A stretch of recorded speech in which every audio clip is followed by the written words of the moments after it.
Voici maintenant venu le moment de la prédication, de la méditation de la parole, et je vous propose pour le culte de ce matin un court texte dans l'Évangile selon Luc. Luc au chapitre 17, nous allons lire les versets 7 à 10. Luc 17, 7 à 10. C'est Jésus qui enseigne ses disciples. Qui de vous, s'il a un serviteur qui laboure ou fait paître les troupeaux, lui dira quand il revient des champs, « Viens tout de suite te mettre à table ». Ne lui dira-t-il pas, au contraire, « Prépare-moi le repas, mets-toi en tenue pour me servir, jusqu'à ce que j'aie mangé et bu. Après cela, toi aussi, tu mangeras et tu boiras. » Aura-t-il de la reconnaissance envers ce serviteur parce qu'il a fait ce qui lui était ordonné ? Vous de même, quand vous avez fait tout ce qui vous a été ordonné, dites « Nous sommes des serviteurs inutiles. Nous avons fait ce que nous devions faire. »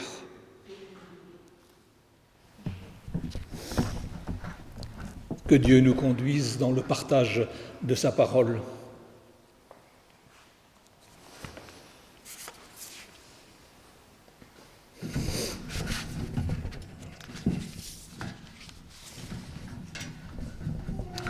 Cette parole de l'Évangile que nous venons de lire m'a longtemps paru difficile et hermétique, je ne sais pas vraiment pourquoi, au point que je n'osais m'aventurer à la prêcher. Qu'est-ce que Jésus voulait dire par le fait de nous considérer comme des serviteurs inutiles ? Je ne comprenais pas bien cette parole. Peut-être que je me sentais touché dans mon ministère, en sachant que le Seigneur me voit comme des serviteurs inutiles, mais vous allez voir que c'est plus subtil que ça. Jusqu'au jour où, au cours d'une réunion à laquelle je participais, une réunion de responsables d'église, un pasteur venu de Suisse, Gérard Pella, pour ne pas le nommer, certains d'entre vous le connaissent sans doute, a abordé ce texte et nous en a apporté une méditation substantielle et éclairante. Et pour moi, ce fut une sorte de déclic pour ce texte un peu obscur et une sorte de lumière s'est faite dans mon esprit au point que je n'ai plus aucune réserve pour aborder ce passage et pour le méditer devant vous ce matin. Alors je vous propose de le méditer ensemble, de méditer ces versets avec l'assistance du Saint-Esprit pour être renouvelés, je crois, dans la vision de notre service chrétien. Qu'est-ce que Jésus veut dire par ces paroles ? Pas seulement pour les serviteurs qui ont un ministère particulier, mais pour tout chrétien engagé dans le service du Seigneur. Le besoin de reconnaissance évoqué très subtilement, mais brièvement, dans la parole de Jésus, me semble tout d'abord correspondre à une exigence humaine permanente. Je ne sais pas si elle est universelle, mais elle se fait sentir dans notre pays et dans notre société. Elle s'avère, cette exigence, ce besoin de reconnaissance, s'avère particulièrement constatable dans notre société moderne. De nos jours, il ne suffit pas de faire ce qu'on a à faire. Encore faut-il que les autres le sachent et que l'on soit récompensé pour ce que l'on a fait. Il est vrai qu'il existe certaines professions dans notre pays qui ne sont pas reconnues à leur juste valeur et à leur juste rémunération, mais là, il s'agit d'un problème social à régler par les pouvoirs en place. De manière générale, aujourd'hui, faire son devoir ne suffit pas. Encore faut-il le faire savoir, que les autres sachent que nous avons fait notre devoir. Et on ne compte plus les cérémonies de remise de récompenses pour toutes sortes de professions, écrivains, acteurs, chanteurs, sportifs, cuisiniers, pâtissiers, chefs de cuisine, responsables politiques, la liste serait interminable.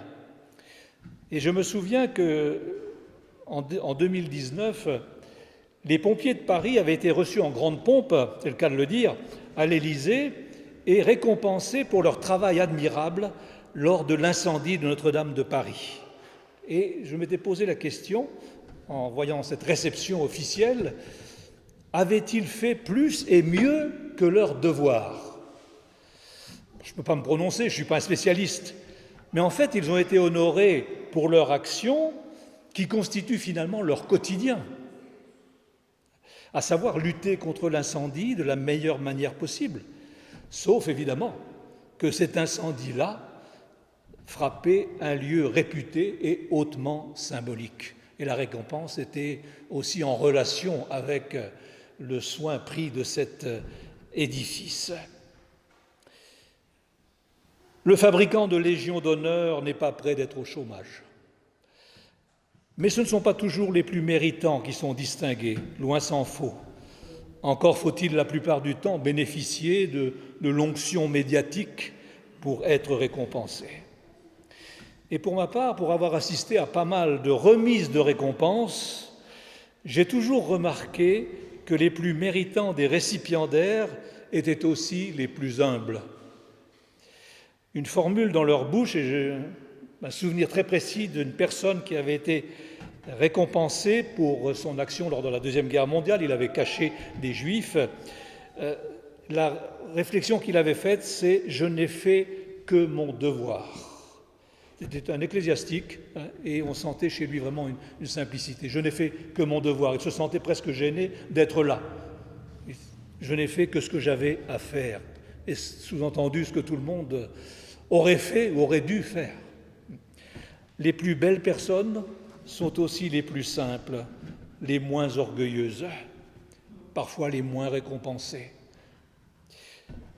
Concernant la scène évoquée par Jésus dans l'Évangile, la parole du Seigneur peut paraître rude et manquant d'empathie pour notre mentalité moderne, soucieuse à l'extrême d'égalitarisme. Ça, c'est une marque bien française. Il est déjà choquant de parler de maître et d'esclave serviteur. Alors, je vais parler tantôt de serviteur, tantôt d'esclave serviteur, mais en fait, le mot en grec veut dire à la fois esclave, peut-être prioritairement, et serviteur. Mais aussi, il peut être choquant d'entendre un maître exiger d'être nourri avant son serviteur, qui revient des champs après avoir fourni un travail pour le moins fatigant, sinon éreintant.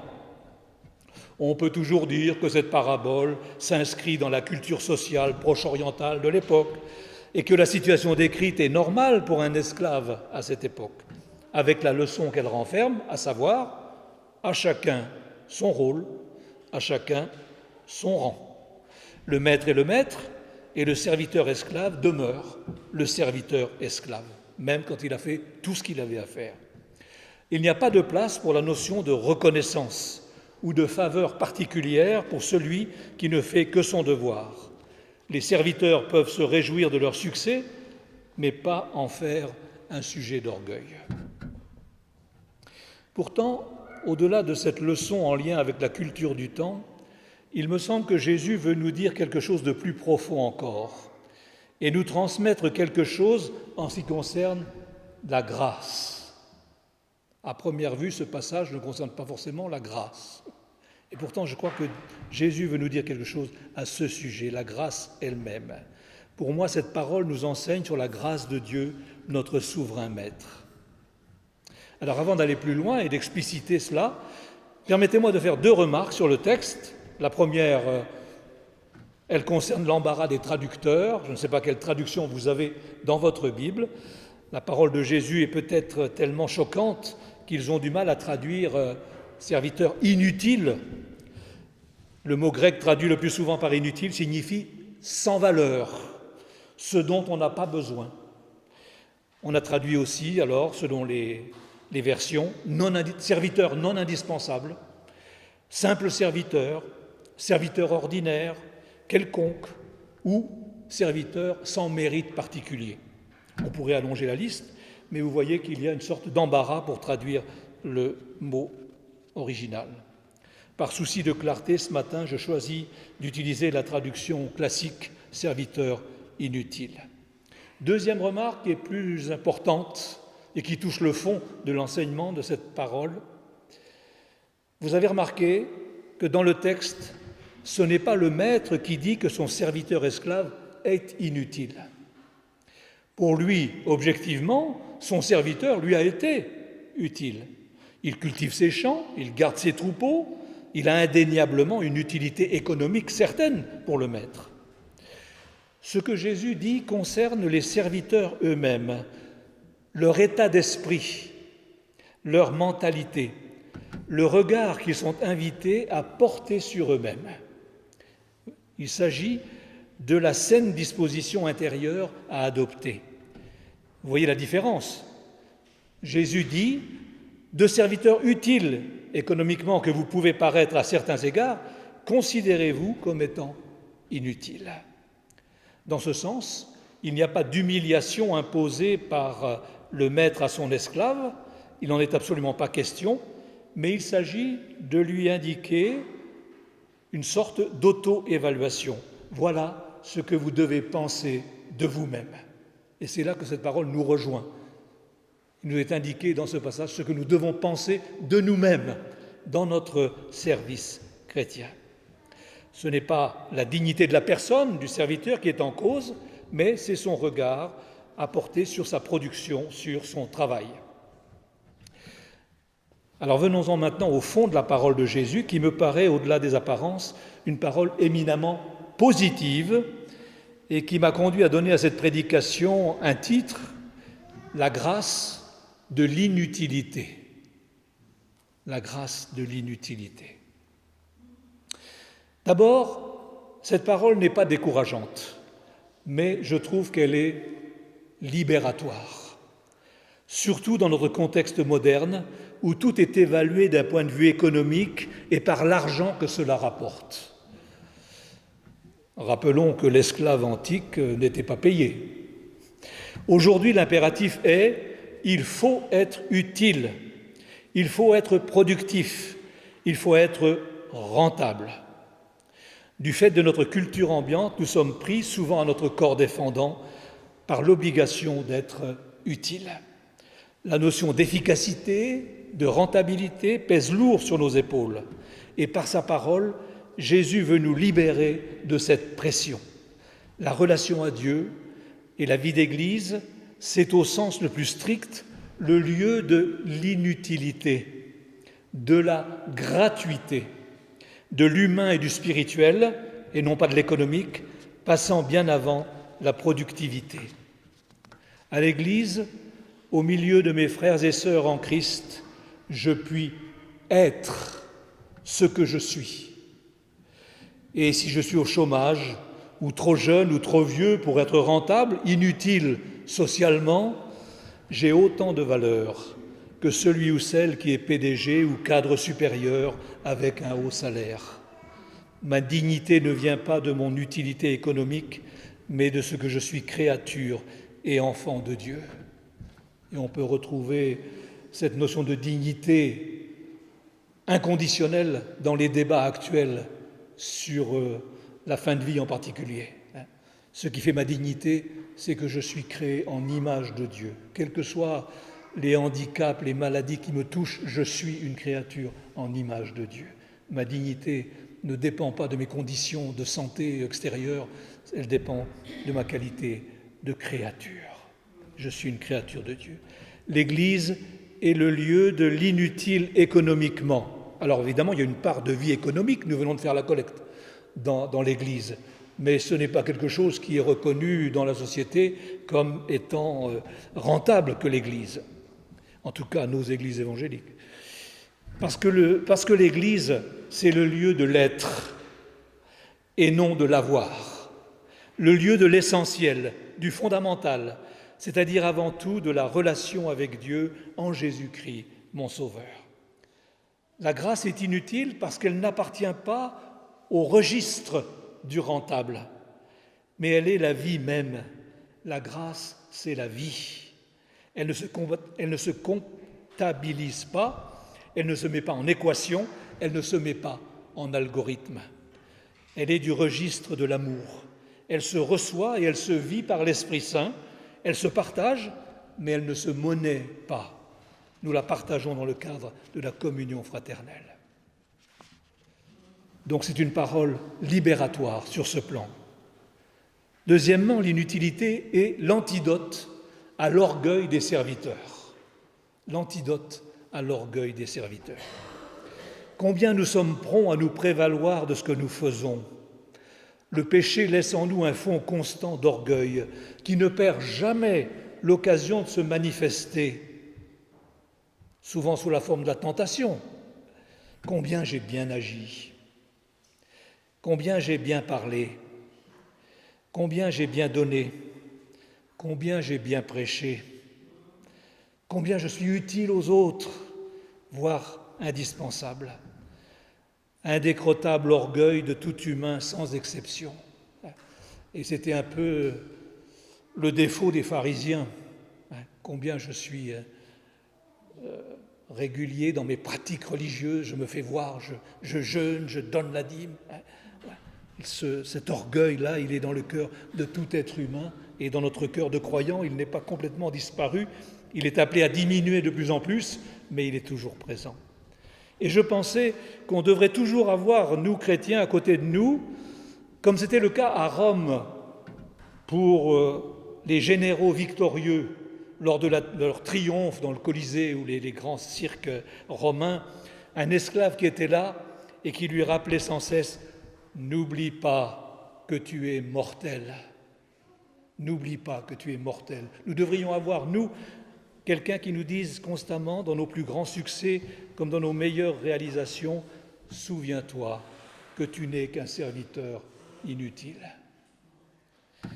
Cette notion de serviteur inutile, c'est aussi, me semble-t-il, un antidote au découragement, voire à la dépression ou à l'échec qui peut nous atteindre à tout moment. Ce savoir inutile, c'est se reposer sur le Seigneur qui dirige, qui gouverne, qui règne sur toutes choses. C'est le maître qui commande, pas le serviteur esclave. Alors, dans quel sens sommes-nous des serviteurs inutiles, selon l'Évangile ? Eh bien d'abord parce que dans l'absolu, Dieu n'a pas besoin de nous pour agir et pour accomplir son plan. Dieu est suffisamment puissant pour le faire tout seul. Il est tout puissant. Il ne dépend pas de notre action, de notre collaboration. Il pourrait sauver tous ceux qui sont destinés au salut tout seul. Mais il ne le veut pas ainsi. Dieu ne veut pas agir seul. Il veut agir avec nous et par nous. Il veut nous utiliser particulièrement pour porter l'évangile du salut en Jésus-Christ aux autres, au service du prochain. L'Église est là pour rendre témoignage au Christ Jésus, au Seigneur et Sauveur. Et si Dieu le veut ainsi, c'est pour que son plan s'accomplisse, pour que le nombre des élus soit complet par le salut qu'ils acceptent en Jésus-Christ, mais c'est aussi pour que nous soyons enrichis nous-mêmes. Si Dieu le veut ainsi, c'est pour notre bien, pour notre bonheur, même si le service est bien souvent difficile. C'est nous qui sommes bénis, enrichis par cette, j'ose le mot, il n'est pas beau, mais collaboration avec Dieu dans l'évangélisation. C'est difficile de témoigner, mais quand on a l'occasion de le faire, on est béni et on est enrichi, parce que la difficulté a pu être surmontée par la grâce de Dieu et la puissance de son esprit. Donc, nous, dans l'absolu, nous sommes inutiles parce que Dieu pourrait faire tout seul, mais il ne l'a pas voulu ainsi. Et puis, inutiles, nous le sommes aussi parce que tout ce que nous pouvons faire, tout ce que nous pouvons dire, tout ce que nous pouvons partager, nous le recevons d'abord de Dieu.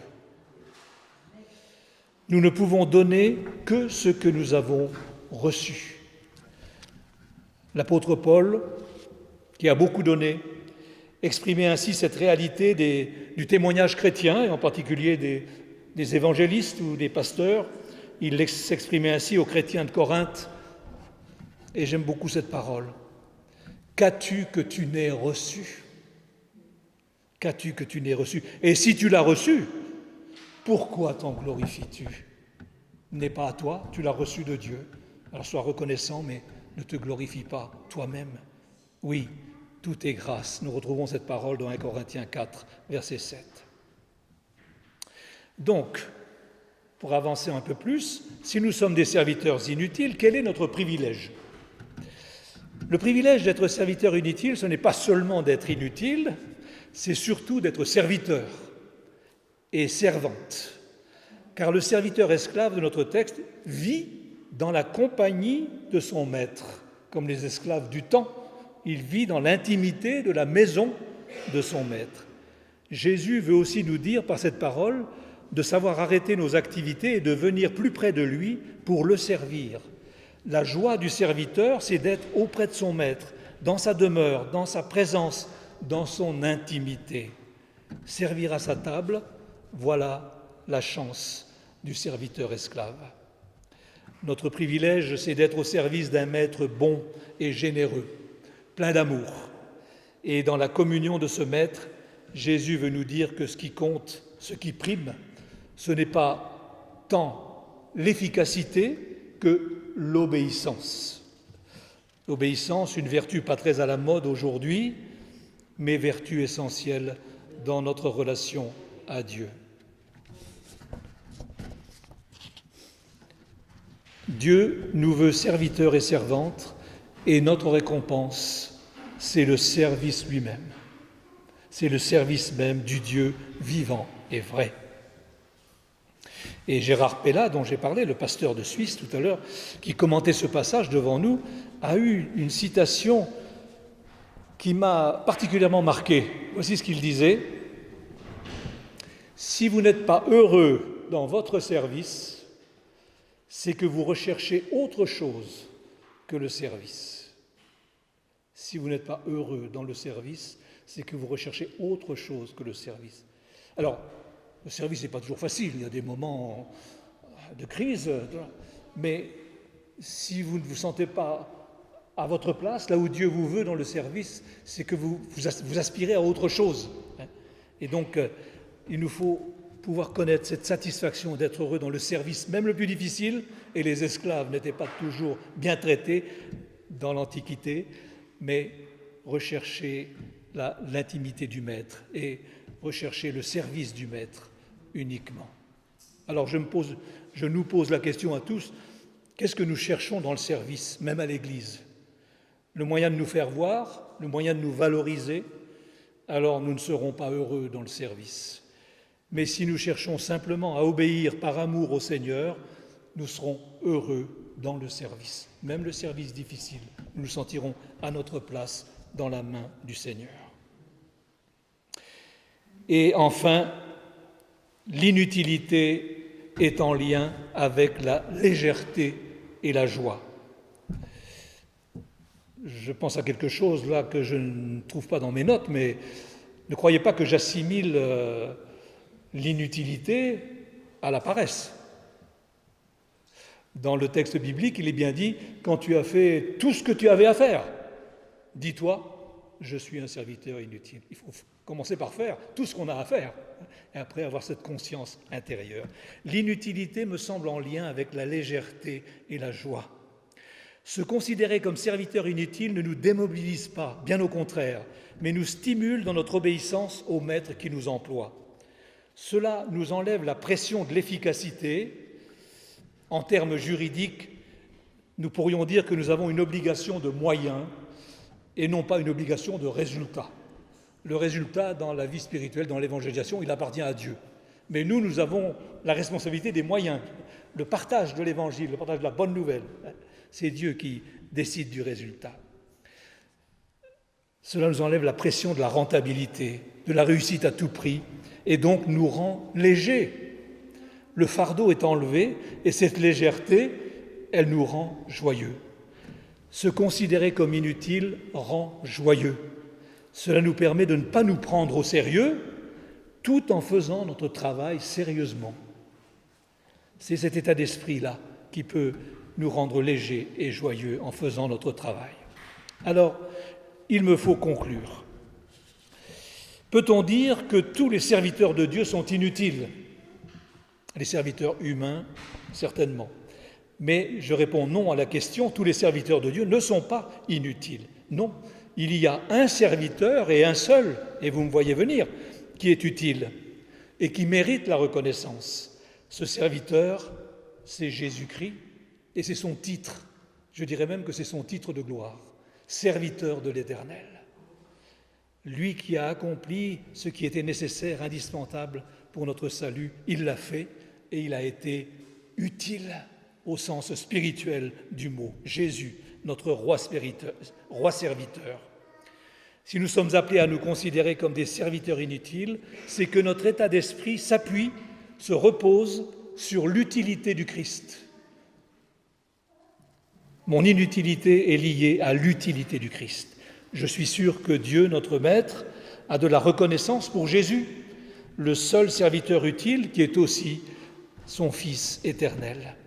Alors exprimons donc nous-mêmes notre reconnaissance envers Jésus par l'obéissance simplement à sa parole, par l'amour que nous lui portons, car il nous a aimés le premier, et bénissons le Seigneur pour la grâce de l'inutilité qu'il nous accorde.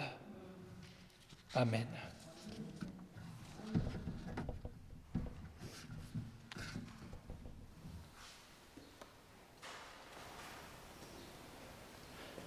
Prenons quelques instants de recueillement avant de chanter le cantique.